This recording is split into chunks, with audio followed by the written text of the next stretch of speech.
Bonsoir, mesdames et messieurs. Bonsoir. J'en ai réveillé certains. Ou certaines. Écoutez, c'est un privilège de vous accueillir ici ce soir pour une séance d'information concernant la grille Dufresne et la problématique. Mais d'entrée de jeu, je voulais souligner dans la salle la présence parmi nous de M. le maire, Philippe Brunet, les conseillers Gilles Terrien et Gilles Rivard également. Oui, pardon, Gilles Rivard est au Festival de jazz présentement, c'est ça. Alors, je m'excuse. Alors, oui, une présentation qui se voudra le plus informatif possible. Nous avons rassemblé une équipe de conseillers experts qui vont, on l'espère, répondre à l'essentiel de vos questions. Je me présente, François Vaillancourt, directeur général de la Ville. Alors, c'est ma première séance d'information publique ou consultation publique ici à la Ville. Dans le cas présent, c'est information pour les besoins de notre présentation. Je suis entouré ce soir d'une équipe d'experts, comme je viens de le mentionner. Donc, sans plus tarder, je vous présente les membres de la Ville de Saint-Lambert qui feront un exposé pour vous. Alors, dans un premier temps, M. Pierre-Michel Pelletier, qui est à l'environnement chez nous.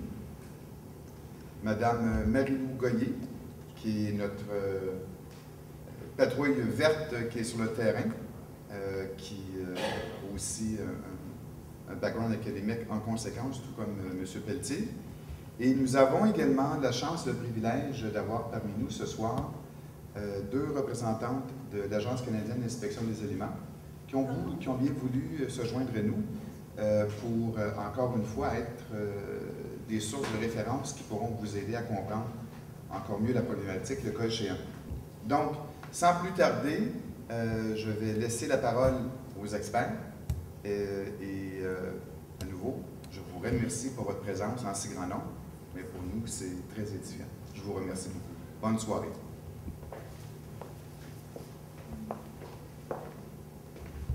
Bonjour tout le monde, merci d'être là. Juste avant de commencer, j'aimerais savoir un petit peu comment vous connaissez la grille. Donc, est-ce que vous pouvez lever la main ceux qui ne connaissent absolument rien de la grille? OK. Ceux qui en ont entendu un petit peu parler par des fiches ici, c'est pas un inspecteur qui est passé, c'est moi. Donc, ceux qui connaissent un petit peu par les fiches que j'ai présentées de porte en porte. OK, quand même. Ceux qui sont quand même assez bien informés sur le sujet, puis se sont renseignés par Internet, des articles scientifiques. Ah oui? OK, c'est bon. Donc, c'est quand même assez varié, ce qui fait en sorte que, ben, dans le fond, pour ceux qui connaissent un petit peu moins ça, je vais y aller un petit peu plus de base, finalement. Donc, quand j'aborde les gens, souvent, en patrouillant, en leur présentant des petites fiches comme ça, puis je leur demande « Est-ce que vous connaissez la grille? » En général, il y a deux réponses. La première, c'est « la quoi? » Puis la deuxième, c'est « ah oui, la maladie. » Mais donc, aujourd'hui, je vais mettre ça en lumière. Je vais vous expliquer un petit peu c'est quoi, qu'est-ce que ça fait, etc. Donc, la grille, c'est quoi? C'est pas une maladie, c'est un insecte. C'est un insecte qui est ravageur. Donc, c'est un coléoptère de la famille des Buprestidae. Est-ce que vous entendez bien? J'ai l'impression que ça... Oui. OK, parfait. Donc, c'est un Buprestidae. C'est un ravageur qui est exotique envahissant. Donc, exotique, qu'est-ce que ça veut dire? Ça veut tout simplement dire que ça vient de l'extérieur. Donc, cet insecte-là vient de l'Asie. Il a été importé accidentellement. Puis, aussi, c'est un insecte qui est envahissant. Ça veut dire que ça peut modifier un paysage, un écosystème. Ça s'attaque aux freins, le nom le dit, à grille du frein, donc ça s'attaque aux freins, ça s'attaque à quel frein? Ça s'attaque à toutes les sortes de freins, toutes les essences, en santé comme malade. Puis, donc en Amérique du Nord, ça s'attaque aux freins, mais en Asie, ça s'attaque aussi aux ormes, aux noyers et aux ptérocarries. Mais ici, c'est pas le cas.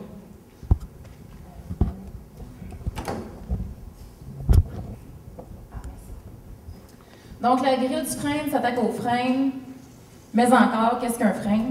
Un frein, c'est un feuillu de la famille des oléacées. De manière générale, ça a une forme qui est assez arrondie. Donc, on peut voir ici. Puis, c'est un arbre qui a une hauteur de 40 mètres et dans les conditions optimales, ça peut atteindre un âge de 200 ans. Donc, si vous voulez savoir si vous avez un frein chez vous à la maison, il y a certaines caractéristiques qu'on peut distinguer, comme par exemple, si on regarde la photo en haut à gauche, on voit il y a une feuille. Donc, toute la photo que vous voyez, c'est une feuille. Donc, la feuille en tant que telle possède plusieurs folioles. Bon, vous comprenez le principe, là? Donc, un frêne possède entre 5 et 11 folioles, dont 4 à 10 opposées. Et une en apex. Sinon, il y a d'autres caractéristiques qu'on peut voir au niveau du tronc, qui sont un tronc qui est plutôt fissuré, crevassé. Et au niveau de la fructification, ça va être des samars. Quoique, il y a certains freins qui ne font pas de fructification, mais ceux qui en font, c'est des fructifications, donc des samars. Des samars, c'est quoi? C'est comme un peu un érable. Les érables ont aussi des samars, des espèces de petits hélicoptères, là. Sauf que la forme est différente. C'est plutôt une forme qui est aplatie et allongée. Donc, les frênes ont beaucoup été plantés en milieu urbain pour plusieurs raisons, dont le fait qu'ils ont une croissance rapide, le fait qu'ils ont une bonne résistance en général aux maladies, et aussi le fait qu'ils ont une bonne résistance face à la pollution urbaine. Une bonne résistance à quoi? À la pollution urbaine. Merci. Donc, je vais laisser la parole aux membres de la CIA.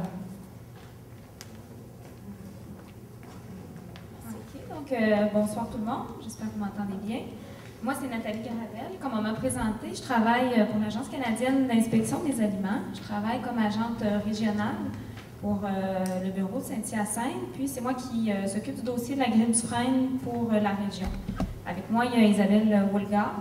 Comme on vous a présenté, elle a fait le même travail, mais elle, c'est pour la région de Montréal, puis tout ce qui est à l'ouest plutôt, là. Mais on travaille en collaboration, donc sensiblement sur le même dossier. Puis pourquoi est-ce qu'on est là ce soir? L'Agence canadienne d'inspection des aliments, des fois on peut se demander c'est quoi le lien avec la grille du frêne? En fait, c'est qu'il y a un département à l'Agence canadienne d'inspection des aliments qui est la protection des végétaux. Puis le mandat de ce département-là est en fait d'éviter l'introduction d'espèces exotiques envahissantes au Canada, ceux qui viennent d'ailleurs, et aussi en fait d'éviter la propagation de nos insectes vers d'autres pays. Dans le cas de la grêle du frêne, malheureusement, c'est un insecte qu'on vérifiait. On savait que c'était un risque d'introduction, mais il a quand même réussi à s'introduire. Dans ces cas-là, en fait, depuis ce temps-là, il y a des mesures plus sévères qui ont été mises à l'importation. Mais maintenant, on a aussi un rôle lorsqu'il y a introduction de ravageurs qu'on ne veut pas. Entre autres, il faut premièrement définir la zone, où il faut savoir où se trouve l'insecte, à quel point l'infestation est grande. Puis ensuite, on établit une zone par rapport à ça. Puis il faut éviter, en fait, on établit des mesures réglementaires pour éviter que l'insecte se propage au-delà de la zone. C'est ça pour notre rôle. Alors, comme vous savez, l'insecte est originaire d'Asie. Il serait arrivé ici par bateau.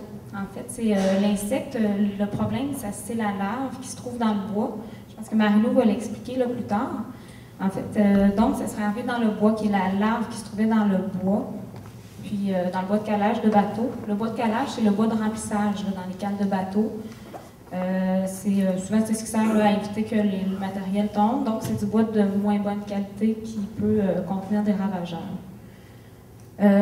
L'insecte s'attaque à toutes les espèces de frênes, en général, les frênes qui sont en santé ou qui sont dépérissants. Ça ne fait pas de différence. Ça s'attaque aux arbres, même s'ils sont vraiment en bonne santé. Les premières infestations qu'on a découvertes, les premières infestations en Amérique du Nord ont été en 2002. Ça a été découvert au Michigan, premièrement. Michigan qui est juste à la frontière entre l'Ontario et les États-Unis. Ensuite, les premières infestations au Canada, ça a été quelques mois plus tard, en Ontario, en 2002 aussi. Puis au Québec, c'est en 2008 qu'on a trouvé la grêle du frêne, dans le coin de Carignan. C'est ça, mais depuis, quand même, l'infestation s'est propagée malheureusement. Notre carte, ça s'agrandit d'année en année parce que malheureusement, il y a des nouvelles découvertes de la grêle du frêne. En fait, depuis 2002, l'insecte est la cause de la mort de millions de frênes en Amérique du Nord. Ici, au Québec, on commence à le voir plutôt à Gatineau. La zone de Carignan aussi, il commence à avoir des arbres morts. C'est sûr, ça prend quelques années avant qu'on puisse voir les ravages, là, mais quand même, ça devient, c'est assez catastrophique, l'effet que ça fait sur les frênes. Donc ici, vous avez la carte derrière moi. La carte de l'infestation, à quel point c'est étendu dans le coin ici. Là. Il y a beaucoup d'infestations en Ontario, les États-Unis aussi sont touchés. Ici, comme vous voyez, la première infestation, ça a été à Carignan, qui est plutôt, face à vous, ça va être à droite sur la carte. Ensuite, il y a eu Montréal, qui ont découvert la grille, ça fait pas longtemps, là, ça doit faire 2 ans. Ensuite, là, tout dernièrement, Laval et l'agglomération de Longueuil, ce qui crée une grosse zone d'infestation. Nous, en fait, comment on établit les zones infestées? C'est dès qu'on trouve un insecte, un ravageur, on va aller sur place, on va observer. Souvent, on se rend compte qu'un foyer d'infestation, on en découvre d'autres. Donc, on établit une zone réglementée. Tout dépendant de où est-ce qu'on est. En Ontario, ils gèrent par comté. Quand ils trouvent un insecte, le comté devient infesté, si on veut. Ici, au Québec, ça dépend aussi de la grandeur de l'infestation. Ça va par municipalité ou par MRC. Donc, c'est ça. Maintenant, c'est ce qu'on est rendu avec ça. Donc, pour nous, on considère que cette zone-là en jaune est une zone infestée et réglementée. Parce que si c'est infesté, nous, on ne veut pas que ça se propage au-delà de cette zone-là. Donc, il y a des normes qui s'appliquent. En fait, pour être vraiment précis, c'est réglementé par l'annexe 2 du règlement de la protection des végétaux. Ça, c'est le détail légal, là, mais ce que ça comporte en tant que tel, c'est qu'il va y avoir des restrictions par rapport au déplacement de matériel à risque. C'est que tout ce qui est matériel à risque ne pourra pas sortir de la zone qui est en jaune.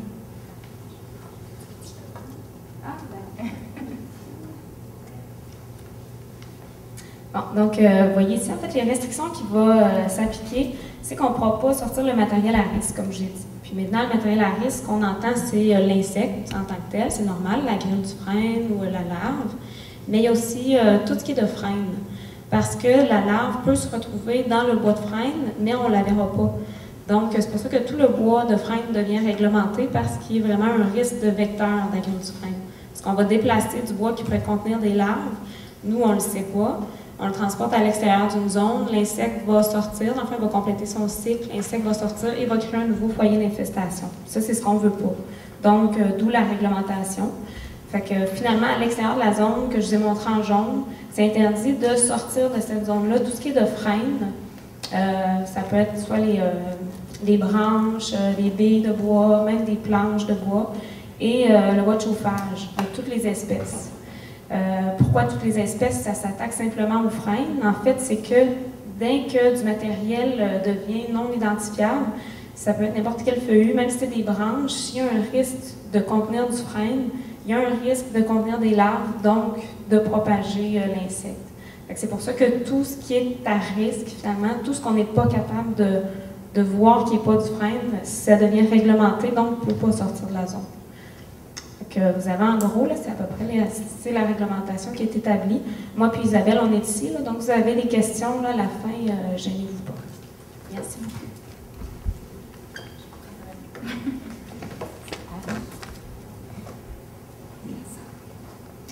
Donc, vous avez vu qu'il y avait une zone qui était réglementée. Donc, peut-être que vous avez reçu un communiqué, soit dans votre boîte à mal, soit que vous avez vu ça sur le site Internet de la Ville de Saint-Lambert, qui mentionnait qu'à partir de maintenant, on n'a plus le droit de mettre de résidus-verts dans les déchets, ni de mettre de branches dans la collecte des résidus-verts. Pourquoi? Parce que la collecte va se ramasser à l'extérieur de la zone réglementée, dont une qui qui est situé à la chute, donc plus au nord que la zone réglementée, et l'autre qui est carrément à l'extérieur, qui est même pas sur la carte, puisqu'elle est située en Ontario. Donc, vous allez vous demander après, bon, ben, qu'est-ce que je fais avec mon bois à ce moment-là? Ben, là, vous avez deux options. Vous pouvez soit le brûler localement, soit dans un foyer ou à l'extérieur, dans un foyer extérieur réglementaire, ou encore, vous pouvez aller le porter à l'écocentre le plus près, soit Marie-Victorin à Longueuil ou Grande Allée à Brossard. Toutes les informations, si vous voulez le prendre en note, seront sur le site Internet de la Ville. Donc, pour revenir à notre insecte, pour comprendre un petit peu c'est quoi l'importance des dommages, où l'insecte va créer des dommages et comment. Donc, on va parler du cycle biologique. Ça commence avec un adulte. L'adulte, on peut le voir durant le mois de juin, on peut l'observer à ce moment-là. L'adulte vit à environ 2 à 3 semaines. C'est un insecte, peut-être que vous avez vu à l'entrée, c'est un insecte, un petit insecte vert métallique qui a entre 8 et 14 mm de longueur. Puis, après l'accouplement, la femelle va aller pondre ses œufs dans les fissures de l'écorce ou dans les régions concave. Puis, une seule femelle va pondre en moyenne par année de 68 à 90 œufs. Donc, voici une image d'œuf. Une semaine plus tard, il va avoir éclosion et à ce moment-là, la larve va aller se frayer un chemin jusque dans le cambium qui est en fait la région où il y a la circulation de la sève de l'arbre. Donc, c'est quoi le but d'une larve dans une vie? C'est de se nourrir et de grandir. Donc, la larve va se nourrir à l'intérieur de l'arbre et en même temps va créer des galeries que vous voyez à votre droite en bas.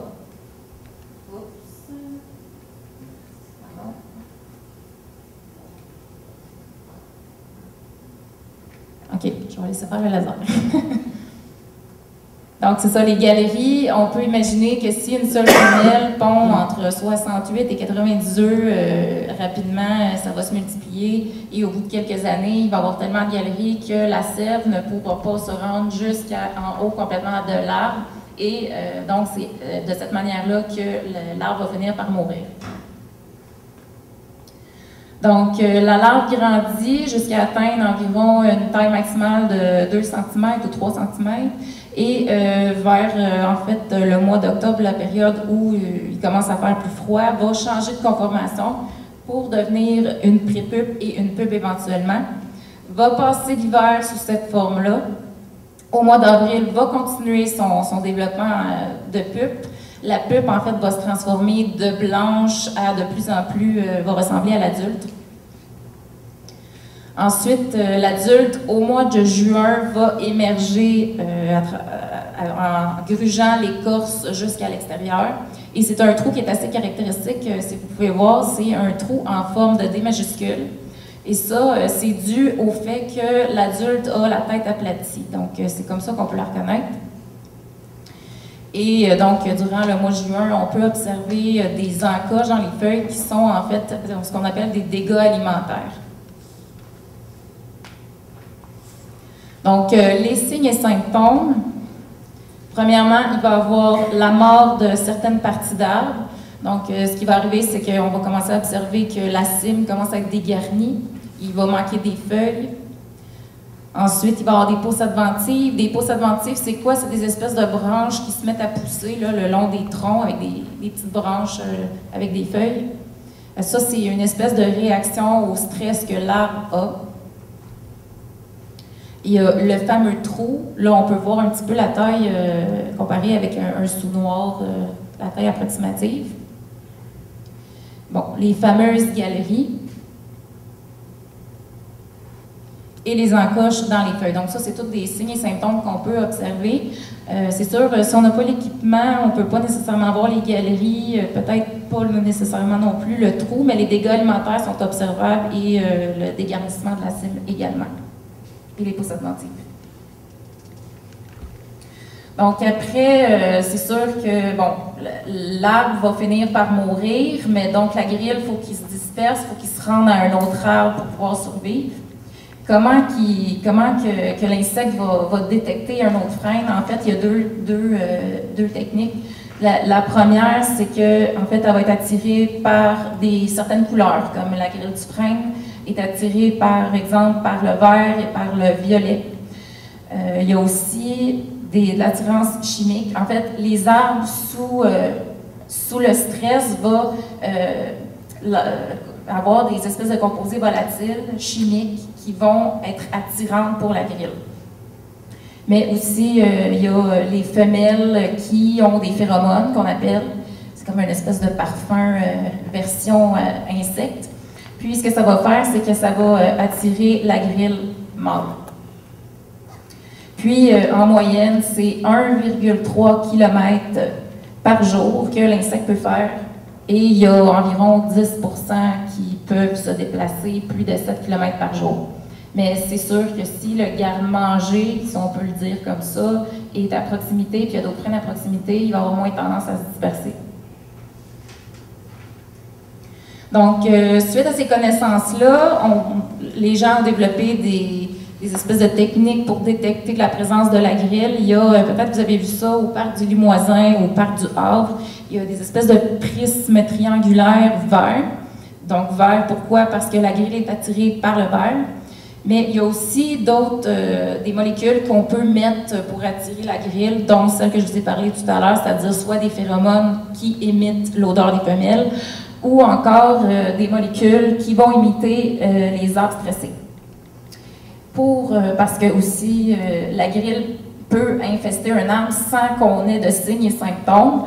Et là, à ce moment-là, on peut, par la technique de l'écorçage, voir s'il y a des larves en enlevant des fines couches par fines couches pour voir s'il y a des galeries. Est-ce qu'il y a des prédateurs en Amérique du Nord? Oui. Donc, le pic-bois est probablement celui qui consomme le plus de larves et de pupes. D'ailleurs, quand il y a beaucoup de pic-bois dans le coin, c'est un signe qui peut faire en sorte qu'on peut observer que la grille est présente. Il y a aussi une espèce de gamme de coléoptères qui peuvent s'attaquer à la grille. Il y a également des parasitoïdes en Amérique du Nord. Parasitoïde, c'est quoi? Donc, un parasitoïde, c'est une espèce de guêpe généralement noire, plus petite qu'un millimètre, ça ressemble à une poussière là, à l'œil nu, qui va en fait pondre ses œufs dans un autre insecte. Donc là, on a l'exemple du puceron qui est un classique, mais si on pourrait l'appliquer pour la grille, donc ça serait la grille qui se fait pondre, que l'œuf est pondu dans la grille. Et à ce moment-là, la larve va se développer à l'intérieur de l'organisme et va carrément se nourrir dans l'intérieur de l'insecte pour terminer son développement et créer la mort de l'insecte en question. Puis finalement, va sortir l'insecte et c'est comme ça qu'il peut avoir un certain contrôle. Est-ce que ça fonctionne? Par contre, ici, est-ce que c'est efficace? Pas vraiment. D'ailleurs, on en a la preuve ici, c'est pour ça qu'on fait une séance d'information. En Amérique du Nord, c'est une espèce envahissante. C'est identifié au Québec pour la première fois depuis 2008, donc c'est relativement nouveau. Tandis qu'en Asie, son pays d'origine, c'est un ravageur qui est plutôt occasionnel. C'est un ravageur qui est là depuis probablement plus une couple de siècles, si je peux dire. Donc, il y a eu une espèce de coévolution entre le frein indigène de là-bas versus l'insecte. Ce qui fait que c'est déjà mieux en Asie. Mais aussi, les parasitoïdes qu'il y a ici contrôlent moins de 1% des populations. D'ailleurs, on en a la preuve là, que ça ne fonctionne pas. Puis, en Asie, par contre, les parasitoïdes peuvent contrôler jusqu'à 70%. Donc, c'est quoi les alternatives? Il y a la lutte physique qui a d'abord été utilisée, c'est-à-dire on coupe les arbres pour essayer de limiter la propagation de l'insecte. Cependant, ça n'a pas fonctionné, ce qui fait que ça a été mis un petit peu de côté. Puis, en ce moment, les municipalités, ils coupent des arbres, mais c'est seulement pour si, par exemple, si si ça devient dangereux pour un citoyen. Donc sinon, ce n'est pas une technique qui est utilisée. Il y a la lutte chimique. Le seul produit homologué en ce moment, c'est le triazin. Sinon, une alternative peut-être pour le futur, ça va être de la lutte biologique. La lutte biologique, c'est quoi? C'est l'utilisation d'un organisme vivant pour aider à contrôler des ravageurs. C'est encore très, très embryonnaire, là, ce qui fait en sorte que là, il y a eu une homologation, une autorisation pour l'introduction de 2 parasitoïdes venant d'Asie, mais ça fait juste... C'est vraiment très, très embryonnaire. Présentement, la meilleure technique qui est quand même assez efficace, c'est la prévention. Donc, c'est la sensibilisation auprès du public, des citoyens, des CEPAC, via les CEPAC, les industries, les compagnies, etc. Donc, je vais laisser la parole à Pierre Michel.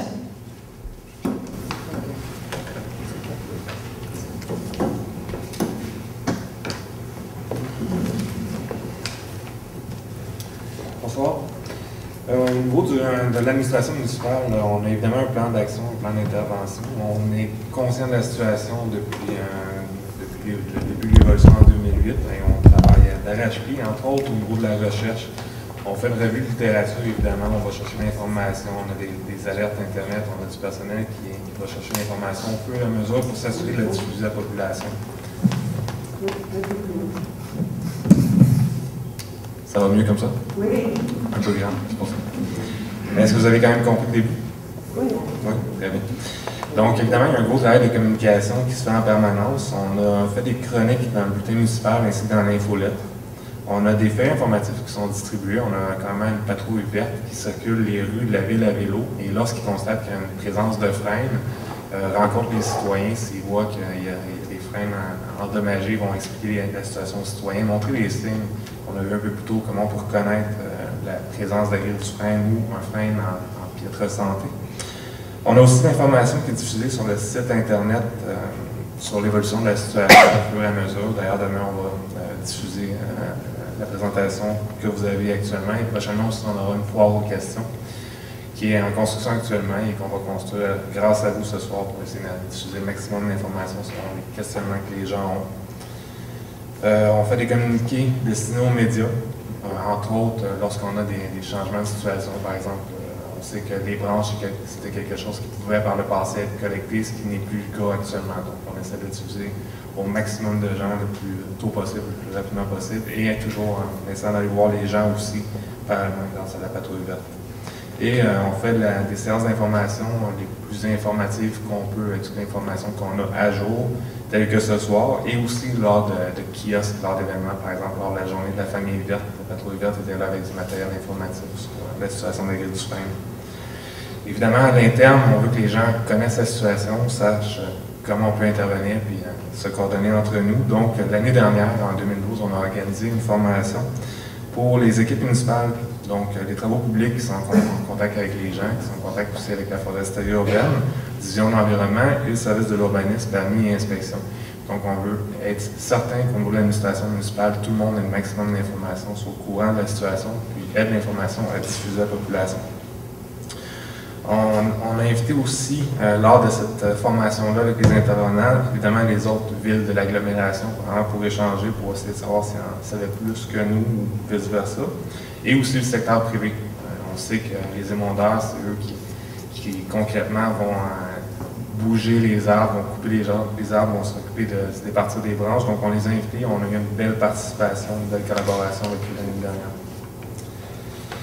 Évidemment, on veut, comme tout le monde, connaître la situation. L'administration municipale est responsable des arbres qui sont sur les terrains publics. Donc, comme Marie-Lou le montrait plus tôt, on a installé des pièges. On a suivi un protocole qui a été établi par l'Agence canadienne d'inspection des aliments. Puis, on a été chercher le maximum de densité possible de pièges qu'on pouvait, sans aller chercher un risque d'attirer la grille. Comme on en parlait un peu plus tôt, il y a des phéromones à l'intérieur des pièges. Donc, si on en mettait trop, mal réparti, il y aurait eu un risque potentiel des attirer. Donc, on a vraiment fait une cartographie et installé les pièges à des endroits stratégiques. Sont visibles encore actuellement. Puis, on a une période où est-ce qu'on les laisse pendant un mois pour recevoir des insectes dessus. Au courant du mois de juillet, On va récolter ça, on va pouvoir déterminer la densité, la localisation aussi, ça va nous donner une meilleure idée si c'est répandu sur une partie du territoire, sur tout le territoire et jusqu'à un certain point, la densité de ça. Comme je le disais, plus tôt aussi, on a la patrouille verte qui circule le territoire à tous les jours à vélo et lors d'événements spéciaux ici aussi. Puis, on a collecté des branches pour faire de l'écorçage, la méthode qu'on montrait plus tôt. On s'est servi aussi de la carte de répartition des pièges. À chaque endroit qu'il y a des pièges installés, on a récolté des branches et on a fait de l'écorçage sur ces branches-là. Évidemment, on veut que tout le monde soit au courant, on veut que tout le monde se coordonne et que les actions soient concertées. Donc, à l'interne, on a un groupe de coordination aussi depuis 2012 qui comprend, entre autres, le service de communication, le service de l'urbanisme, des permis de l'inspection et la division des projets spéciaux. Donc, on travaille toujours le mieux coordonné possible. À ce jour, on a déjà un inventaire des arbres qui date d'il y a plusieurs années, qui a besoin d'être mis à jour. Donc, actuellement, on vient de passer à travers une procédure d'appel d'offres pour chercher des entreprises soumissionnaires qui pourraient réaliser l'inventaire. Et il y aura une décision du conseil municipal qui sera prise la semaine prochaine, à savoir est-ce qu'il y a un contrat octroyé pour un inventaire des arbres qui va permettre de connaître plus en détail, de manière exhaustive, les arbres sur le territoire et, entre autres, la présence de frênes et aussi d'espaces de plantation potentiels pour assurer la perpétuité de la canopée qui est, si vous voulez, le couvert forestier en ville. Évidemment, il y a du traitement avec l'insecticide présenté plus tôt, qui s'appelle le triazin, de certains frênes sur le territoire. Comme vous pouvez le constater, on fait en sorte de connaître l'état de la situation, l'avancement, l'état d'infestation. Évidemment, ce n'est pas tous les arbres qui peuvent être traités. À partir d'un certain niveau d'infestation, il n'y a plus rien à faire, donc ce n'est pas une sage décision d'investir dans le triazin. Mais il est important tout de même d'agir pour préserver la présence de cet arbre-là qui fait partie de la biodiversité. Donc, il y aura un traitement d'un certain nombre d'arbres au triazin qui sont toujours à déterminer. Il va y avoir l'inventaire qui va pouvoir déterminer les arbres d'intérêt, puis il va y avoir aussi des tournées par la patrouille verte, des tournées par les services de travaux publics. Puis, pour clarifier les choses, les arbres qui sont traités au triazin par l'administration municipale sont des arbres en territoire public. On prend en charge les arbres sur le territoire public. Donc, il peut s'agir des arbres en emprise de rue, des arbres dans les parcs ou dans les espaces verts. Pour ce qui est des arbres spécifiquement en emprise de rue, la ville étant responsable, propriétaire des lieux, des emprises de rue, lorsqu'un arbre sera malade, il devra être abattu. L'abattage et le dessouchage, donc l'enlèvement de la souche, sera à la charge de la municipalité, ainsi que la plantation d'un nouvel arbre. Aussi, pour des raisons pratiques, il y a eu récemment l'achat d'une déchiqueteuse. Les raisons principales pour ça, c'est qu'on ne se cachera pas, il y a une certaine quantité de bois qui est appelée à être enlevée. Et pour des raisons économiques et pratiques, on veut diminuer le volume pour faciliter le transport, pour diminuer mais aussi au niveau phytosanitaire. La déchiqueteuse va permettre d'atteindre certains standards, soit une dimension de 1 pouce par la longueur qui restera, qui enlève la possibilité d'avoir un milieu de vie adéquat pour la reproduction de l'insecte. Donc, on veut s'assurer, premièrement, que ce soit efficace, que ça fonctionne bien et qu'on ne permette pas la propagation de l'insecte. Aussi, on cherche, entre autres, en collaboration avec les différentes villes de la région, les villes de l'agglomération de Longueuil, à l'intérieur du groupe de coordination de la ville de Saint-Lambert, des orientations pour la valorisation du bois de frêne. C'est un bois qui a une certaine valeur, qui est un bois qui peut faire, entre autres, des planchers, des bâtons de baseball, des bâtons de hockey. Et comme il y a de nombreux frênes, on ne veut surtout pas que ce bois-là, s'il doit être abattu, s'en aille à l'élimination. Puis on est en recherche et développement d'un marché pour le frêne. Comme je le disais plus tôt, les frênes sur les terrains privés sont la responsabilité des citoyens, tout comme les frênes sur les terrains publics sont la responsabilité de l'administration municipale. Pour donner un ordre de grandeur, de ratio, il y a probablement, on a un inventaire qui nous donne approximativement qu'il y aurait environ 3 fois plus de frênes sur les territoires privés que sur le territoire public. De là l'importance qu'on accorde à vraiment passer le message, à donner le maximum d'informations aux gens. On est toujours disponible pour répondre au téléphone. On a la patrouille verte, on réfère aussi à l'Agence canadienne et on fait toutes les actions qu'on peut au niveau communication. Ce que les gens peuvent faire chez eux, tout d'abord vérifier fréquemment si les freins semblent malades avec les symptômes qu'on a vus plus tôt.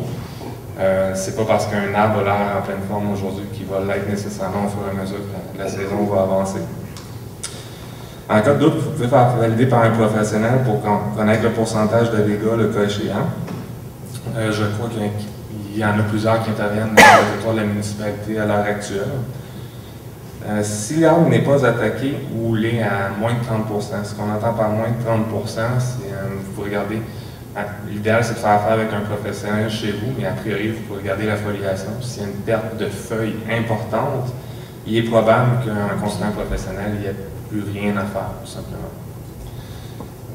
Mais lorsque l'arbre n'est pas attaqué ou très peu attaqué, l'insecticide qui est homologué au Canada, qui est le triazin, peut être une solution envisagée, puis ça peut être une décision sage dans certains cas. Par contre, lorsque l'arbre est trop dangereux ou s'il y a des problèmes structuraux ou qu'il est carrément mort, puis qu'il y a des risques de chute de branches, évidemment, il faut procéder à l'abattage. Lorsque vous devez procéder à l'abattage, je vous rappelle que la plupart des arbres, soit plus de 10 cm de diamètre à hauteur de poitrine, doivent avoir un permis d'abattage avant de procéder. Pour ce faire, vous pouvez communiquer avec mon service de l'urbanisme, permis et inspection.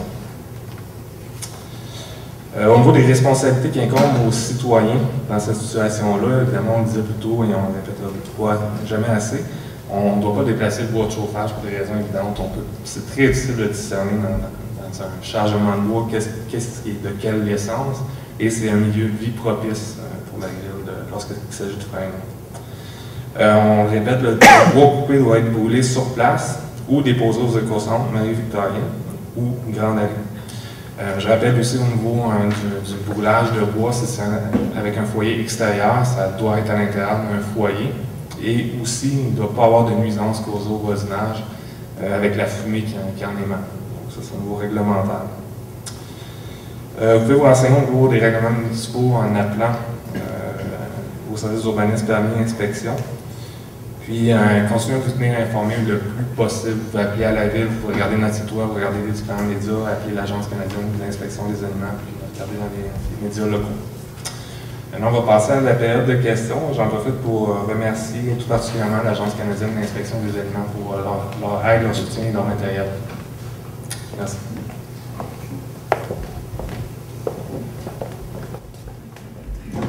Donc, merci beaucoup aux intervenants et intervenantes. C'est votre période de questions, c'est votre session.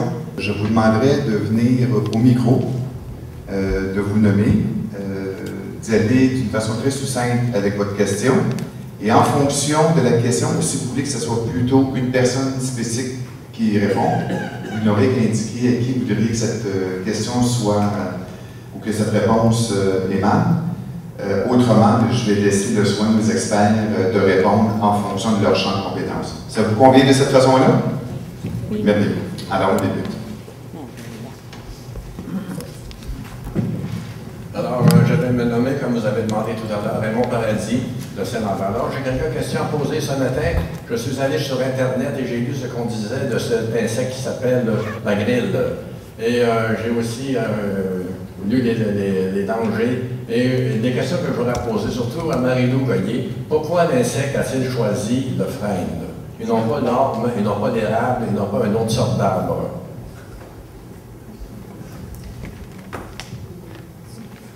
On peut difficilement expliquer pourquoi en Asie, il y a l'orme et d'autres essences.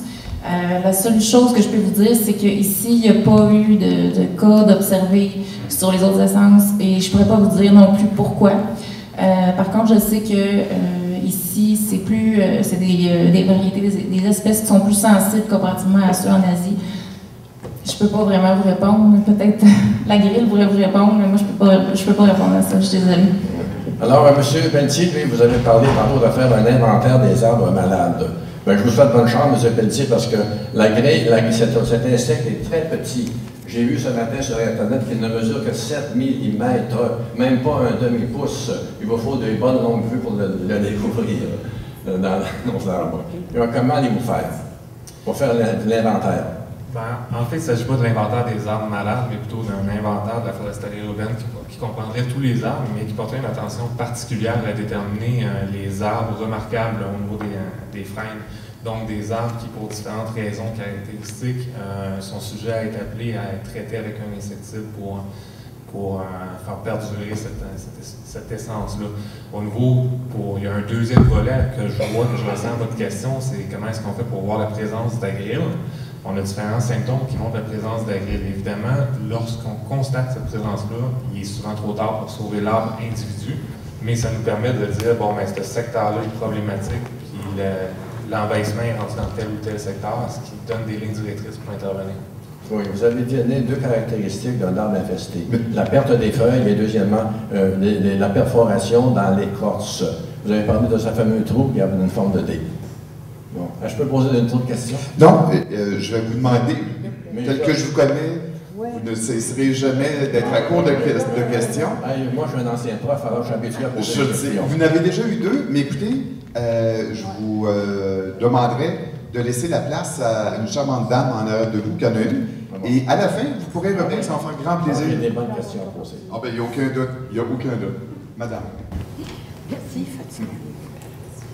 Bonjour, alors, Marielle Blain de la rue Brixton. Je pense que dans notre secteur à nous, il y a beaucoup de frênes, donc c'est très attaqué. Et ma première question est de savoir qu'est-ce qui s'est passé entre 2002 et 2013 pour qu'on en soit rendu là sans qu'il y ait eu de prévention, sans qu'on soit informé et que maintenant, il est trop tard pour la plupart de nos arbres pour faire quoi que ce soit.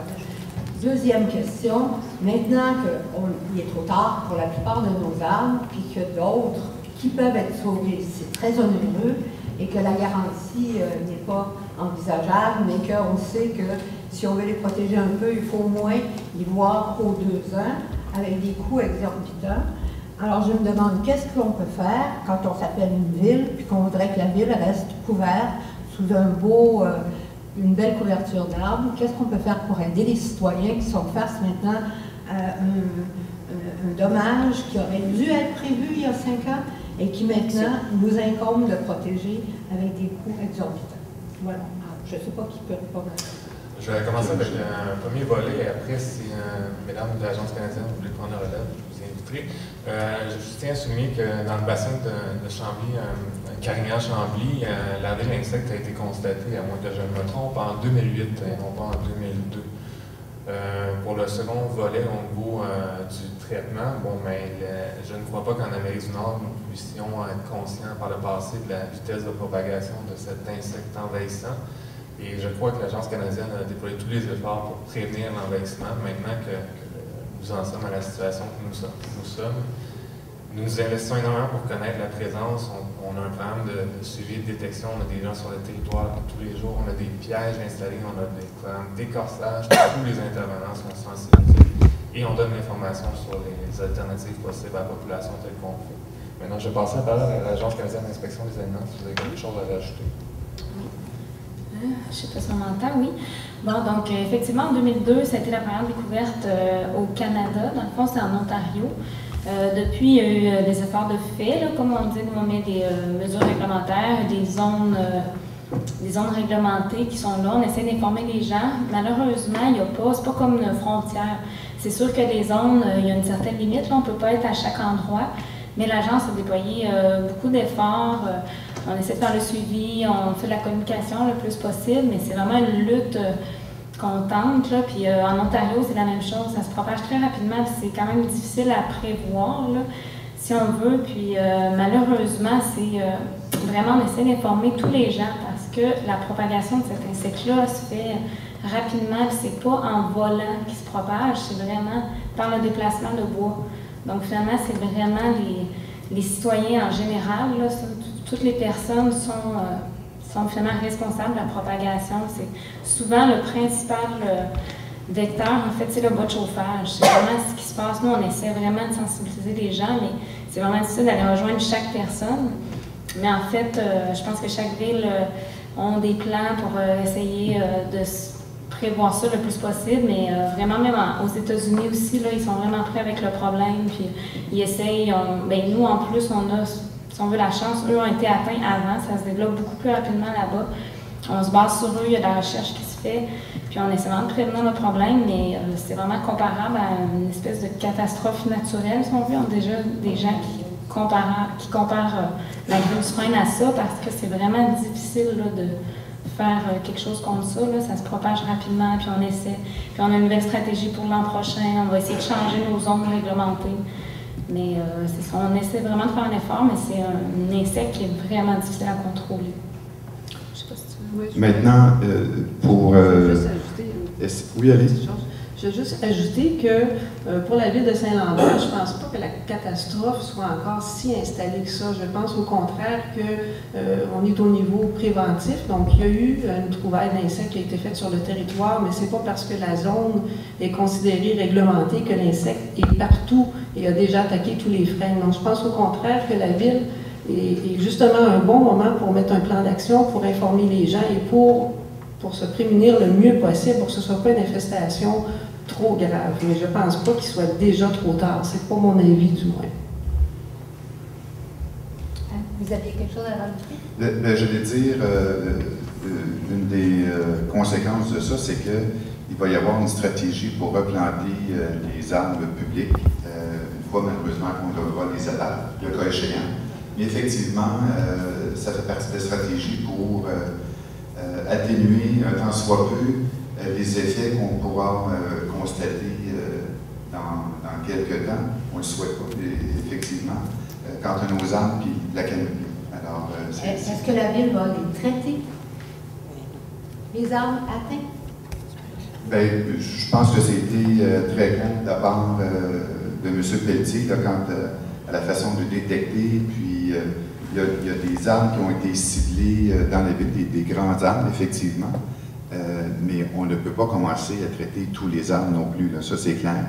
Mais il y a une stratégie de détection, il y a une stratégie d'inventariat qui a été déployée, et c'est de cette façon-là qu'on va espérer avoir le plus d'indicateurs pour nous permettre de contrôler et de réagir le mieux possible à la situation.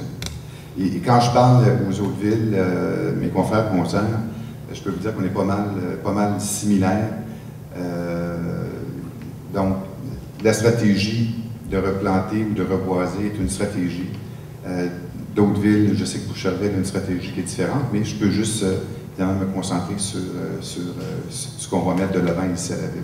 Alors, ce soir, ça fait partie, c'est l'amorce d'une stratégie qui est très importante pour que vous puissiez, à tout le moins, faire le suivi quant aux arbres que vous pourriez avoir sur vos terrains. Et c'est clair que nous aussi, on fait nos devoirs pour suivre l'évolution au niveau des arbres publics. Mais effectivement, ça fait partie de la stratégie pour atténuer un tant soit peu les effets qu'on pourra constater dans quelques temps. On ne le souhaite pas, effectivement, quant à nos arbres et la canopée. Alors, est-ce que la ville va les traiter? Les arbres atteints? Bien, je pense que c'était très clair de la part de M. Pelletier, là, quant à la façon de détecter, puis il y a des arbres qui ont été ciblés dans la ville, des grands arbres, effectivement, mais on ne peut pas commencer à traiter tous les arbres non plus, là, ça c'est clair. Mais il y a une stratégie de détection, il y a une stratégie d'inventariat qui a été déployée, et c'est de cette façon-là qu'on va espérer avoir le plus d'indicateurs pour nous permettre de contrôler et de réagir le mieux possible à la situation. Et quand je parle aux autres villes, mes confrères concerts, je peux vous dire qu'on est pas mal similaires. Donc, la stratégie de replanter ou de reboiser est une stratégie. D'autres villes, je sais que Boucherville a une stratégie qui est différente, mais je peux juste me concentrer sur ce qu'on va mettre de l'avant ici à la ville. Alors, ce soir, ça fait partie, c'est l'amorce d'une stratégie qui est très importante pour que vous puissiez, à tout le moins, faire le suivi quant aux arbres que vous pourriez avoir sur vos terrains. Et c'est clair que nous aussi, on fait nos devoirs pour suivre l'évolution au niveau des arbres publics. Merci. Bonsoir, Nancy Green, avenue Dulwich. J'ai deux questions aussi. Premièrement, j'ai 2 grandes poubelles avec des branches de vigne de raisin mort que j'aurais bien souhaité pouvoir partir dans les déchets verts. Maintenant, est-ce que la ville prévoit faire une collecte de branches? Parce que c'est pas tout le monde qui peut remplir leur coffre d'auto de branches. Je comprends bien que si c'est des frênes, il faut prendre des précautions extrêmes. Mais c'est pas tellement pratique de nous envoyer à Longueuil ou à Brossard chaque fois qu'on taille un arbuste. Évidemment, on est conscient que la situation est difficile. Comme beaucoup d'autres villes, on est confronté avec un changement de situation suite à une situation qui vient de l'Agence canadienne d'inspection des aliments pour préserver justement la propagation de l'insecte. C'est pas une situation facile. On a essayé de communiquer ça au plus de gens possible et aussi on s'assure qu'il soit bien reçu dans les écocentres. On est conscient que parfois ça peut être difficile. On est prêt à chercher des alternatives. Ce que je peux vous dire, c'est que les écocentres sont disponibles et disposés pour recevoir les branches et que s'il y avait des cas d'exception de dépôt sauvage ou des branches qui étaient sur des coins de rue que vous aviez un problème, on ne laisserait pas ça, on va garder la situation propre, on va collaborer avec les gens, on va essayer de trouver des alternatives. Mais malheureusement, une collecte municipale de matières résiduelles, c'est quelque chose qui est lourd, c'est quelque chose qui est fastidieux et qui est difficile à mettre en place. Et on est pris avec des modalités contractuelles aussi pour les collectes actuelles. Est-ce que ça serait possible d'avoir un container à la voirie, le garage municipal, où on pourrait venir déposer? Parce que vous allez... Je ne veux pas suggérer aux gens de domper leurs branches sur les coins de rue, mais... Non. Mais la pratique du dépôt sauvage n'est pas une façon de disposer de ces matières, mais je peux vous assurer qu'on essaie de chercher tous les scénarios possibles. Malheureusement, les terrains municipaux, on est une ville qui est très développée, les terrains municipaux n'ont pas les caractéristiques pour nous permettre un poste de transition du bois de ça. Mais on a une déchiqueteuse qui va nous permettre, entre autres pour les arbres publics, de déchiqueter l'offre, de faire transiter. Mais vraiment, le service à préconiser pour la population sont les 2 écocentres. D'accord. Deuxième question, j'ai 4 frênes qui paraissent en très bonne santé. Comme vous avez dit, la plupart des frênes sont dans nos cours. Si je décide de faire un traitement, je présume que ça doit être bientôt.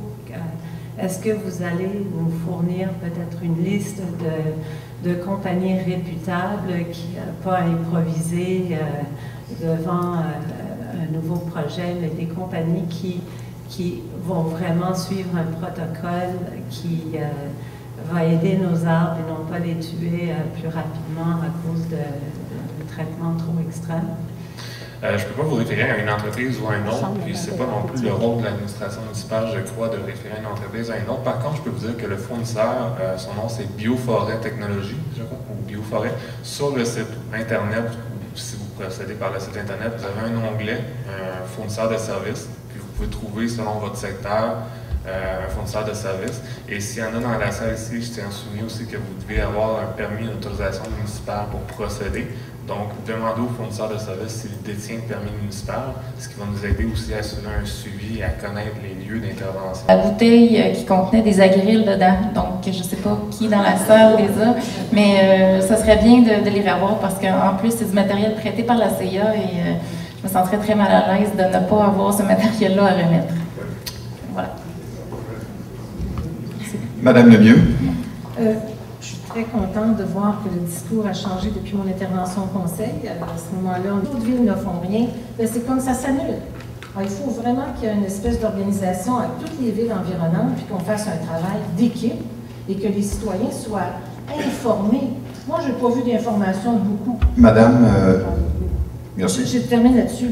On pourrait mettre l'information dans les portes des commerces. Mon médecin... La deuxième question, c'est quel est le coût d'un traitement d'un frêne adulte et est-ce que ce traitement peut nuire à d'autres insectes? Pour le premier volet de la question, je vais passer la parole à l'Agence canadienne. Par contre, au niveau du coût du traitement, je vous dirais que c'est un coût qui est très variable. Aussi, je crois qu'on peut se permettre de présumer que le coût va varier à travers le temps du fait que c'est un produit qui est de plus en plus distribué. Je vous invite à vous référer à Bioforêt et à trouver par leur site web ou en communiquant avec eux un fournisseur de services à Saint-Lambert. C'est très facile. Un ordre de grandeur, sous toute réserve, il y a des spécialistes ici, distributeurs, vous me direz si je me trompe, on pourrait parler autour de... Moi, j'ai entendu des choses à 6 $ du pouce, des choses comme ça. Bon, fait que ça donne un ordre de grandeur très approximatif. Mais encore là, en fonction du marché, s'il y a des fournisseurs qui veulent prendre la parole par la suite, ils profiteront de la période de questions. Pour ce qui est du diamètre de branche, si vous voulez bien, je vous invite à répondre. Ça va.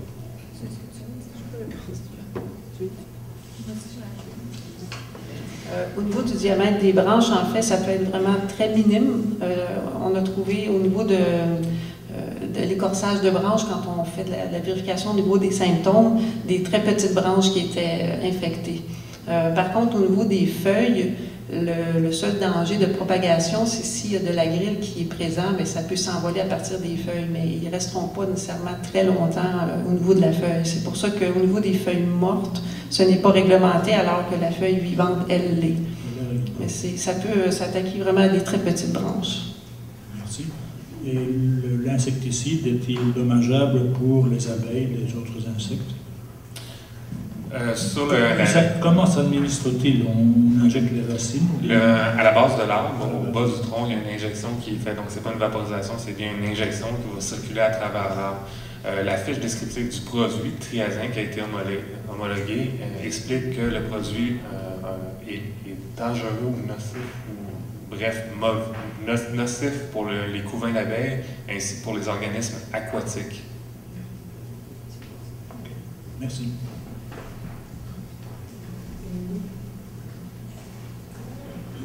Oui, bonsoir. Moi, je suis la Madame Lambert qui a traité les arbres. Je suis Madame du Sablon. Donc, je suis fournisseur de services pour Bioforest. Et moi, je me préoccupe un petit peu justement des fonds qui vont être investis au niveau du triazin. J'aimerais savoir, parce que des modèles de ville, par exemple Gatineau, qui est un peu à l'opposé de modèles de ville de Oakville, où ils investissent beaucoup au niveau du triazin, au niveau des traitements. Donc, j'aimerais savoir si la ville de Saint-Lambert s'inspire un peu de ces modèles-là, de gens qui ont déjà fait des erreurs ou qui ont des succès. Est-ce que vous inspirez un peu de ça? Parce que là, le temps quand même presse. On sait qu'en 2011, ça s'est manifesté à Gatineau et selon certaines personnalités, là, je vais nommer Jean-Pierre Martel, qui est agronome, pépiniériste, chroniqueur à Horticole Radio-Canada, qui mentionne que Gatineau a perdu la bataille parce que la ville n'a pas réagi assez rapidement. Donc, est-ce que la ville s'inspire un peu de ça pour réagir quand même rapidement? Là?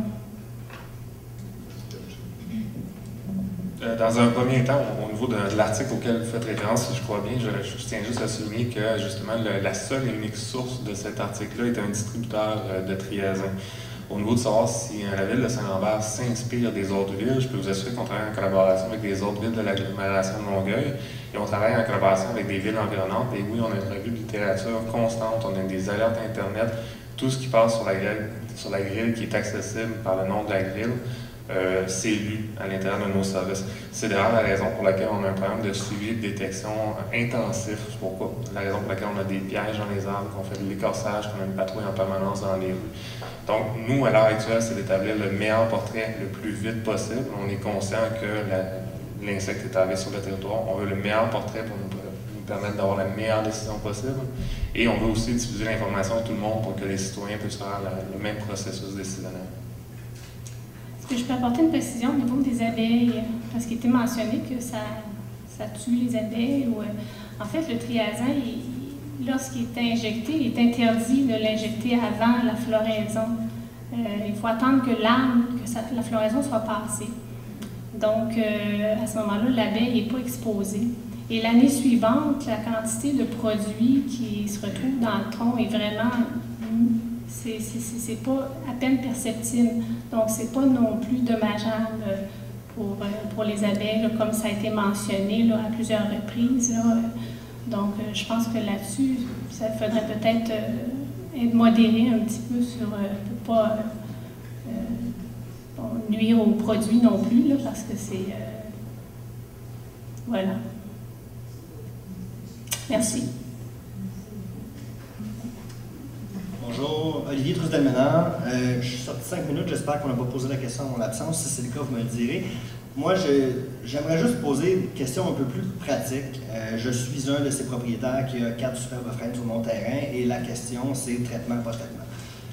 Avant de parler avec des fournisseurs qui vont nécessairement prêcher pour leur paroisse, puisqu'on a des spécialistes autour de la table, j'aimerais savoir, le Treason, est-ce que c'est vraiment une solution à moyen ou long terme? J'ai entendu dire qu'il fallait le refaire à tous les 2 ans. J'ai entendu dire que de toute façon, traitement, pas de traitement, d'ici 5 à 10 ans, ils vont tous mourir. C'est des facteurs qu'on, je pense que les citoyens aimeraient connaître pour savoir s'ils investissent dans un traitement ou non. Je vais laisser la parole à l'Agence canadienne d'inspection des aliments, puis par la suite, Pierre Michel. Donc, vous aurez un son de cloche de plusieurs personnes.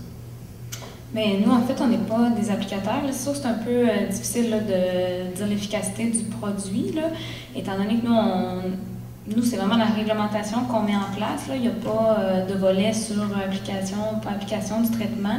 Ce qu'on peut dire, c'est que oui, c'est quand même, ça a été reconnu comme efficace, là, mais malheureusement, nous, on ne peut pas vraiment donner plus de détails sur le produit là, en tant que tel. Bien, Michel. La revue de littérature nous porte à comprendre que c'est un produit qui est assez efficace. Par contre, il y a certains articles scientifiques qui démontrent qu'il y a des facteurs à tenir compte lors du processus de décision. En tant qu'administration municipale, on n'est pas là pour faire la promotion ou non d'un produit, mais pour vous donner le maximum d'informations qu'on a. C'est un produit qui semble être très efficace, qui doit être répété aux 2 ans, comme il a été dit un peu plus tôt, au bout d'1 an, il ne reste plus autant de l'insecticide à l'intérieur de l'arbre. La raison pour laquelle, selon ce qui a été lu dans la littérature, ce n'est pas fait à chaque année serait, entre autres, à cause que ça crée des blessures à l'arbre qui les rend plus propices à d'autres problèmes de santé. Comme je disais, on n'est pas là pour orienter dans une direction ou une autre, pour vous donner l'information. Sachez que ça fait pas très longtemps que c'est en Amérique du Nord, puis le produit triazien a été homologué de manière temporaire et maintenant il est homologué officiellement depuis mai ou juin seulement. Donc on parle d'un nouveau produit, on parle d'un insecticide qu'on va injecter dans un arbre pour lutter contre une crise phytosanitaire qui est très récente. Donc je vous invite à suivre l'actualité, à aller chercher le maximum d'informations et à prendre des décisions éclairées avec ces informations-là. Malheureusement, on ne peut pas vous en donner plus pour vous aider dans votre décision. Bonsoir, mon nom c'est Hélène Godmer, je suis du Conseil québécois des espèces exotiques envahissantes. Alors, j'ai 2 questions. Première question, vous avez parlé des arbres de 70 cm de diamètre à hauteur de poitrine. Ces arbres ne sont pas sous la réglementation de l'adaptation d'un permis? Pour l'abattage, je vais juste le spécifier. Oui. Les arbres qui sont d'un diamètre supérieur à 10 cm à hauteur de poitrine doivent avoir un permis d'abattage avant d'être abattus. OK, j'avais compris 70. Mais quand même, 10 cm, comme mesdames l'ont mentionné, c'est des arbres qui peuvent avoir été infestés. Est-ce que vous avez un plan de match pour faire le suivi sur ces arbres-là et aussi, très important, de s'assurer que tous les propriétaires d'arbres de 10 cm et moins là, vont être avisés de ne pas disposer ou déplacer ces arbres ou ces résidus? Oui, c'est à vous. Oui. Oui. C'est le plan de match. Oui, et effectivement, pour les arbres d'un diamètre de plus de 10 cm à hauteur de poitrine, il doit y avoir une émission de permis. Et là, on a l'information complète qui est communiquée directement de personne à personne dans le bureau. Pour le reste, on a une grosse stratégie de communication. On a quelqu'un, comme je disais, qui circule les rues et qui systématiquement va rencontrer des gens. Il y a eu des communiqués de presse. Il y a eu de l'Agence canadienne d'inspection des aliments, de la ville de Saint-Lambert, et il y a entre autres une séance d'information. On essaie de diffuser au maximum cette information aux gens.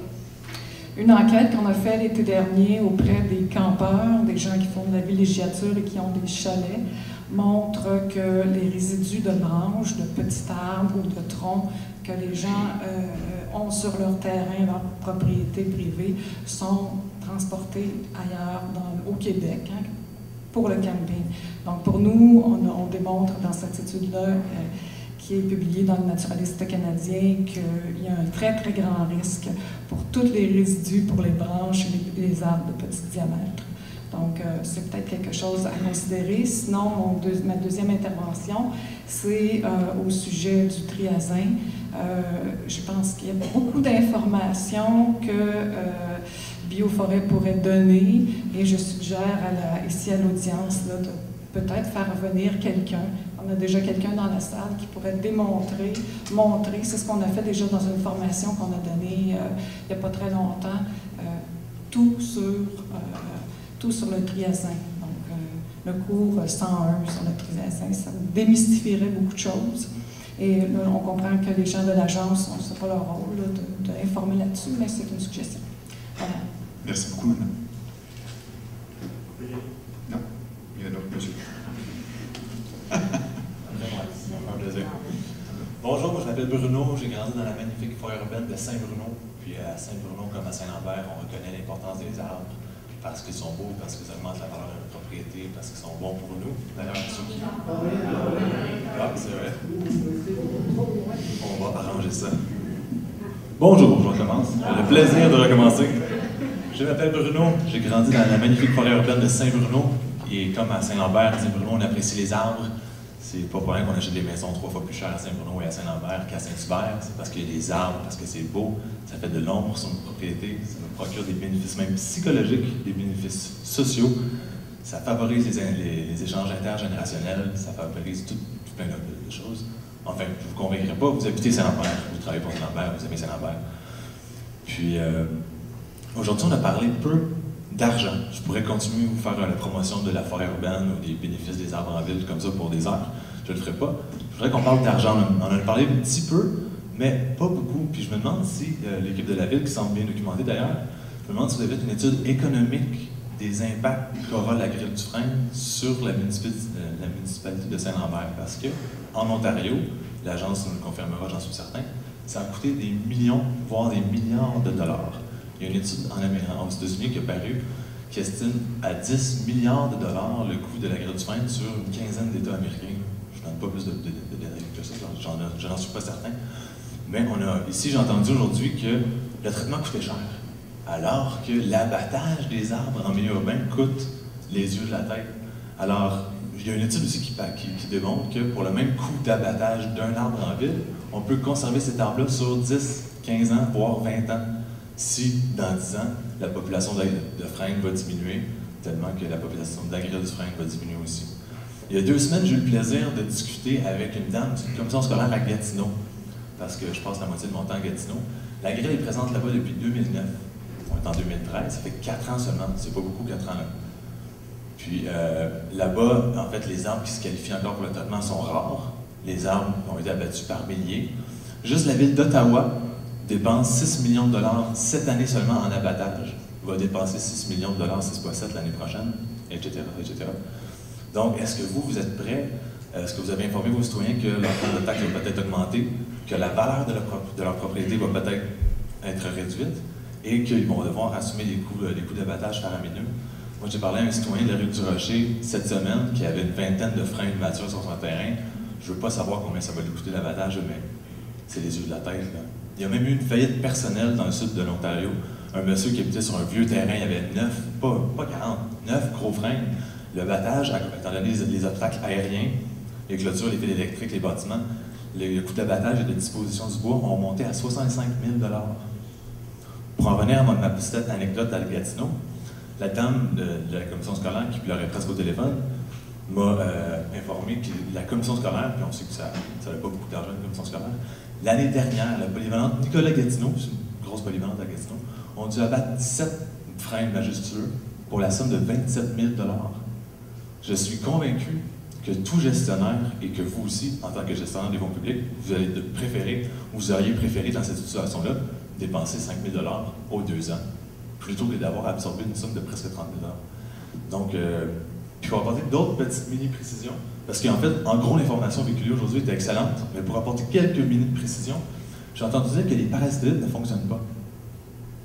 Ce n'est pas vrai. Ce sont des projets de recherche nouveaux. On attend encore les résultats, mais les concepts fonctionnent absolument bien. C'est juste qu'il n'y a pas encore d'études de paru. Les premières expériences ont commencé il y a 2 ans. C'est long avant que ce soit publié. Le triazine, ce n'est pas un nouveau produit. Les premiers articles qui ont démontré son efficacité remontent à 2007. Ensuite de ça, le triazine, c'est un produit d'origine naturelle. Donc, oui, c'est un concept de lutte chimique, mais ce n'est pas un produit chimique, c'est un produit d'origine naturelle qui est à faible impact pour la faune et la flore.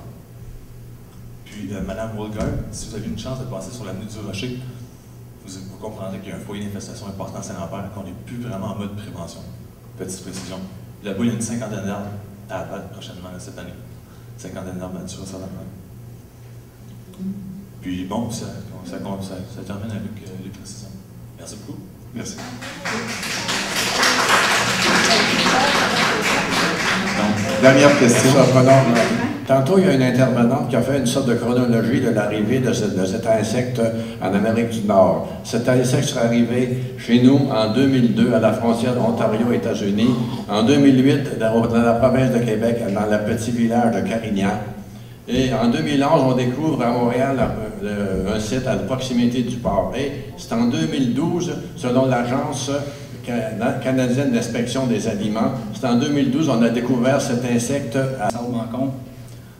Quand on voit un arbre mort, ça fait 5-6 ans que l'insecte est là. Saint-Lambert, ça fait longtemps que l'insecte est ici. On a des cas de mortalité au niveau de frênes. Ça veut dire que l'insecte est bel et bien installé. Arrêtez de la chercher, elle est là. C'est pas important de savoir si elle est à l'est ou à l'ouest, elle est présente pour la ville. Prenez votre plan d'action, passez à l'étape numéro 2, regardez avec vos fonds, parce que je me joins à Bruno là, pour parler là, des phénomènes de coûts. Ça va s'en aller en flèche. Les gens ne sauront pas où mettre le bois, les contracteurs vont être mal pris avec les arbres vont devenir dangereux, ça va prendre des grues, ça va commencer à coûter cher. Évidemment que le traitement, tantôt on a parlé un petit peu du triazine, j'y ai foi, je suis un fournisseur, c'est sûr que je ne peux pas en parler en bien là, pour l'instant, je ne peux pas faire la promotion de ça, mais j'ai vu les résultats. J'ai des gens que je traite à Carignan, aller à Carignan, les arbres sont morts, sauf les gens qu'on a traités. Une autre petite chose, on en traite un ici, l'autre à côté, on ne le traite pas. Celui-là va être protégé tant et aussi longtemps que vous faites vos traitements aux 2 ans. Il y a une dame tantôt qui disait, là, vous en traitez un, puis l'autre on ne le traite pas, c'est comme si on ne faisait rien, c'est pas vrai. Le produit va être efficace dans l'arbre. Et puis, si les autres ne sont pas traités, tant pis pour eux autres, mais au moins vous allez avoir protégé le bon. Les bénéfices là, de l'arbre, évidemment, ils sont grands. Certains bénéfices qu'on oublie, rétention d'eau. Vous allez avoir des problèmes d'écoulement, de ruissellement dans vos égouts rapidement quand on a un arbre qui est gros comme ça, qui retient des centaines de litres d'eau au moment de pluie, que maintenant lui est mort, puis que l'eau s'en va dans les égouts. Ça va refouler de beaucoup, vous allez avoir à refaire vos infrastructures. Il y a beaucoup de choses au niveau là, des bénéfices de l'arbre qu'il ne faut pas oublier, les îlots de chaleur, le changement de température, etc., etc. À considérer. Merci. Merci. Merci.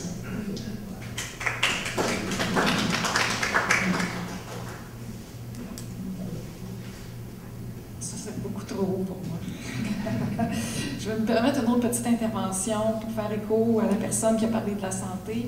Il y a une étude récente qui a été publiée en janvier, j'oublie l'auteur, mais je pourrais vous le fournir, sur la santé aux États-Unis. Vous savez que depuis le début de l'infestation, c'est 100 millions de frênes qui ont été détruits. Et les régions où il y avait beaucoup de frênes et que là, il n'y en a plus, des études sur la santé humaine ont montré qu'il y a un lien avec la disparition des arbres, donc une perte de canopée, et tout ce qui s'ensuit, tous les services écologiques qui sont perdus, et l'augmentation des problèmes cardio-respiratoires et l'augmentation de la mortalité due à ces problèmes cardio-respiratoires. Donc, quand on dit l'insecte ne cause pas n'a pas d'effet sur la santé humaine, non, il n'y en a pas directement, mais indirectement, c'est la perte de filtre, hein, parce qu'un arbre, c'est un filtre, ça améliore beaucoup la qualité de l'air, ça prend l'eau, hein, ça va absorber l'eau, donc il y a moins de ruissellement, et l'effet de l'eau de chaleur. Donc, ça limite, ça tempère beaucoup le climat, et c'est ce qui donne, entre autres, à Saint-Lambert, une ville si proche de Montréal, ce qui donne le cachet particulier, le bien-être, la qualité de vie de Saint-Lambert. Voilà. Merci, madame.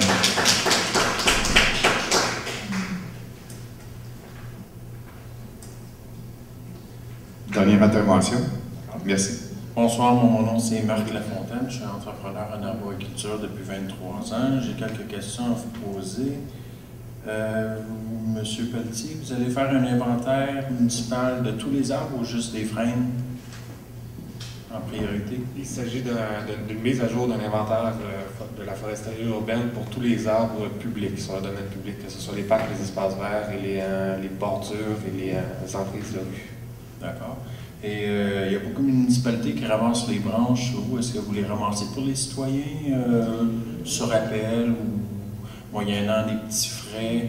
Il n'y a pas de service de collecte de branches de mis en œuvre. Comme certaines municipalités dans l'ouest de Montréal vont charger genre 25 $ pour pas que les gens appellent à toutes les semaines pour une branche. Là. Avec la broyeuse que vous achetez, vous ne prévoyez pas ramasser aucune branche de vos citoyens? Et évidemment, les branches, c'est un sujet qui est en discussion au niveau du groupe de coordination de l'administration municipale. Actuellement, pour l'instant, il n'y a pas de service de collecte autre que le service de l'agglomération aux écocentres. Pour les gens, amener des branches à l'écocentre, c'est pas très pratique. Et qu'est-ce que vous faites avec les branches rendues à l'écocentre? Est-ce que vous les brûlez ou vous les broyez? Il y a un service de déchiquetage pour plus de précision au niveau du traitement, parce que pour simplement clarifier les choses, au niveau de la collecte, c'est géré par l'administration municipale. Au niveau du traitement des matières résiduelles, parce qu'il s'agit de matières résiduelles, il faut s'adresser à l'agglomération de Longueuil. À ma connaissance, c'est déchiqueté selon les standards auxquels j'ai fait référence plus tôt, 1 pouce par X. OK, donc vous broyez avec du broyeur à branche comme déchiqueteuse. Comme vous vous servez pour broyer les branches, et moi d'ailleurs aussi. Ben, juste pour faire une petite intervention, là, nous, c'est quand même notre rôle. Là, on va voir ces centres-là. Là, on fait quand même un suivi là, auprès surtout des gros générateurs de risques qui pourraient être comme les écocentres. Là. Donc, on vérifie, là, nous, qu'il n'y a pas de risque à ce niveau-là. Et les troncs, eux autres? Les troncs, qu'est-ce que vous faites avec les gros troncs? Là? Vous ne mettez pas ça dans une broyeuse à branches? Oui, mais ça, en fait, il y a les compagnies qui sont dans la zone réglementée n'auront pas le choix, là, soit d'avoir une fendeuse ou quoi que ce soit, mais c'est sûr que ça ne peut pas sortir. C'est sûr que ça, on convient que c'est une certaine problématique, là, mais ça peut être du matériel réglementé, là, ça ne peut pas sortir. Là, donc, c'est des solutions. Là, on ne peut pas parler pour chaque compagnie, qu'est-ce qu'ils font, chaque entreprise, mais c'est quand même... c'est ça, c'est la recherche de solutions. Il faut trouver une façon de faire commune. Mais ça ne sera pas détruit automatiquement, ce bois-là? Bien, en fait, si on regarde, c'est sûr si on regarde sur un terrain, là, les insectes vont sortir et ils vont aller sur d'autres frênes qui ne sont pas attaqués. Bien, c'est pour ça qu'idéalement, il faut le réduire. Au niveau de la réglementation, nous, on ne peut pas aller plus loin. Nous, ça ne peut pas sortir pour créer de nouvelles zones. Mais là, en fait, c'est vraiment la conscientisation de chaque personne. C'est sûr que ça va rester un certain foyer. C'est sûr que le bois qui contient des larves, des insectes peuvent sortir, c'est sûr. Donc, vous n'allez pas forcer les écocentres à se débarrasser de ce bois-là, soit le brûler ou le broyer en tout petits copeaux? Non, on n'ira pas, non, on ne pourra pas les obliger, pas présentement, c'est pas prévu dans la réglementation, mais on s'assure que ça ne sort pas de la zone. Puis, combien de vos 3000 arbres de votre ville vous prévoyez traiter? Est-ce que c'est juste une dizaine pour faire « wow, on traite », faire un article de journal, ou vous pensez d'en traiter tous les plus gros, les plus majestueux, qui ont des belles structures pour conserver des frênes dans votre ville? Actuellement, on est en train d'établir le portrait le plus détaillé, le plus exhaustif qu'on fait. On est vraiment très proactif en ce sens-là. On a un programme de suivi de détection, comme je le disais plus tôt. On a un inventaire qui s'en vient. Le nombre reste à déterminer. 3000 arbres, je n'ai pas comme information qu'il y a 3000 arbres sur le domaine public à Saint-Lambert. Je ne sais pas d'où vous sortez ça. On a entendu 3000 freins. Ça dit 3000 freins privés. Puis environ, une approximation sortirait du tiers environ qui serait sur le domaine public. Je voulais dire quelque chose sur le triazin. Les gens ont dit que c'était très dispendieux. Mais vous savez, comme dans la pharmaceutique, quand un médicament sort sur le marché, il est très, très cher. Puis plusieurs années après, ben, les fonds de recherche ont commencé à essayer de payer d'eux-mêmes et ça diminue beaucoup. Le coût lui-même du triazin, depuis sa sortie sur le marché, a baissé de 30%. Et plus ça va aller, plus il va baisser parce que les coûts de recherche sont de plus en plus payés. Donc, dans 2 ans, probablement que là aussi, les prix vont baisser encore. Donc, il ne faut pas... Moi, je fais du traitement de triazin, je suis nouveau dans le domaine. J'ai pris une licence gouvernementale. Donc, il y a une dame qui parlait de pourquoi est-ce que la ville n'achète pas du triazin. C'est que, premièrement, ça prend quelqu'un qui a un permis spécial pour faire l'application. Ça lui prend un cours en pesticides. Et ça prend des licences gouvernementales pour pouvoir l'appliquer aussi. Donc, c'est très compliqué comme processus. C'est pas tout le monde qui peut faire ça. Il faut prendre des précautions, mettre des gants, il faut connaître les pesticides et comment s'en servir. Et aussi, quand on fait le traitement, il faut absolument que la personne qui a son permis elle reste à vue et qu'elle attende que le traitement soit terminé avant de s'en aller. Elle ne peut pas faire le traitement puis s'en aller puis revenir le lendemain. Là. Surtout sur les petits arbres. Les petits arbres, là, ça peut prendre 8 heures avant que le produit soit vu. Donc moi, je dois laisser la personne qui travaille avec moi, qui est un biologiste, sur place pendant 8 heures de temps à attendre. Donc oui, sur les petits arbres, ça peut revenir à des coûts qui sont exorbitants. Mais sur les arbres de plus de 40 cm de diamètre, l'arbre voit quand même assez rapidement le produit et les coûts sont quand même raisonnables versus abattre un arbre qui pourrait coûter dans les 2 à 3 000 $, dépendant de sa grosseur, sa situation. Ensuite, broyer la souche, replanter un autre arbre, puis avant que l'arbre soit grand, ça peut prendre 30 ans. Là. Donc, si vous perdez 30% des arbres de votre ville, c'est sûr que Saint-Lambert va changer de visage. Et il y a eu un article qui est apparu aussi qui a traité la ville de Gatineau de cabochon, d'avoir la façon qu'ils ont traité la grille du frein parce qu'ils n'ont rien fait. Puis là, maintenant, ils doivent cette année dépenser 1,4 million en abattage de frein, tandis que s'ils auraient traité, ça aurait été probablement 200 000, 300 000 au lieu de 1,4 million. Donc, si vous n'investissez pas sur vos freins maintenant parce que vous trouvez que c'est cher, ben, plus tard, ça va coûter une fortune. Et donc, c'est à vous de voir. Moi, pour ma part, c'est ma logique. Merci. Merci beaucoup pour votre intervention.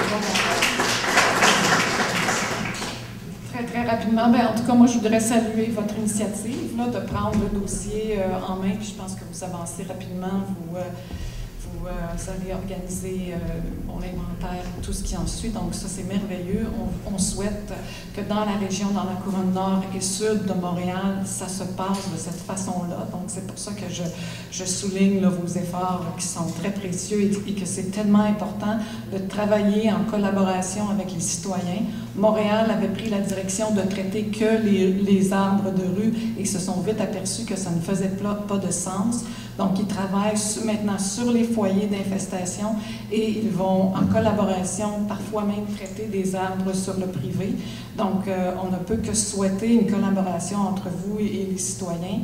Et je veux souligner aussi qu'avec la nouvelle réglementation, je ne sais pas si elle est définitive, en fait, celle qui va rentrer en vigueur en 2014, entre Windsor et Verchères, dans la partie sud de l'Ontario et du Québec, on peut déplacer n'importe quoi, n'importe quand, finalement. Donc, on est exposé, on ne peut que souhaiter que des villes comme Saint-Lambert ou Longueuil ou Boucherville prennent le leadership et entraînent leur ville voisine. Il y a des plus petites municipalités, on va dire, autour de Brossard et tout ça, qui ont peut-être moins de moyens, mais il faut les entraîner dans le même genre d'intervention parce que plusieurs personnes ici et les gens qui connaissent le dossier, rien faire, ça coûte plus cher que d'entamer des démarches. Là. On ne pourra peut-être pas traiter tous les arbres, mais il faut être capable de se donner un plan et de sélectionner, conserver la canopée pour la qualité de vie, pour la santé. Et tout de suite, dès aujourd'hui, M. de Carignan, j'étais à Carignan il n'y a pas très longtemps et c'est triste comme paysage.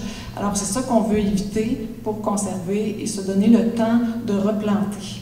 Pour que dans 10 ans, au lieu de perdre 3000 frênes, on a des arbres déjà d'une taille qui est intéressante et qui contribue à la canopée. Merci. Merci. Écoutez, c'est sûr que c'est une situation qui est troublante à mes égards. Je peux vous assurer que c'est pour nous un enjeu qui est sérieux, qui est majeur. Grâce à vos interventions, c'est sûr que ça nous aide également à peaufiner des orientations, des stratégies. Il n'y a personne qui a la science infuse, bien au contraire. Je peux vous assurer toutefois que, contrairement à certaines prétentions, il y a beaucoup de travail qui se fait dans l'ombre pour effectivement essayer de comprendre la problématique. Il y a quelques semaines, j'étais moi-même à une réunion des directeurs généraux de la Montérégie. Et j'ai annoncé un peu ce qui arrivait chez nous avec la détection, malheureusement, d'un premier arbre. Et c'était une surprise pour l'ensemble des municipalités de Montérégie. Alors, oui, je pense qu'on a à cœur la beauté de notre ville. On ne veut pas laisser non plus dépérir la ville, ça c'est clair. Est-ce que nos stratégies, est-ce que les orientations pourront se préciser, se bonifier? Sûrement. Puis je pense que c'est le but également, d'avoir une rencontre comme nous avons ce soir. On est à l'écoute. Je pense qu'on le fait avec un souci de transparence considérable. Et grâce à nos partenaires de l'Agence canadienne, c'est sûr qu'on apprend aussi beaucoup. On échange beaucoup au niveau de l'agglomération, mais même au niveau de l'agglomération, c'est un enjeu qui est encore en fait, qui est encore méconnu à certains égards. Alors, c'est sûr qu'on doit tout faire pour essayer, non pas de circonscrire, parce qu'à 100%, c'est impossible, mais à tout le moins de limiter, puis d'essayer de paver la voie pour qu'on ait une ville qui soit aussi belle au cours des prochaines années. Et puis oui, on veut replanter, ça c'est clair, parce que ça fait partie évidemment de ce qu'on connaît, de ce qui caractérise notre ville. Alors écoutez, votre présence ce soir est importante. Au nom de tous les intervenants ici ce soir, au nom du maire, au nom des conseillers qui étaient présents, je ne peux que vous remercier à nouveau. Vous avez nos coordonnées, je vous invite à nous faire part de vos commentaires, des recommandations. Il n'y a pas de recommandation qui soit banale, qui soit vaine, bien au contraire.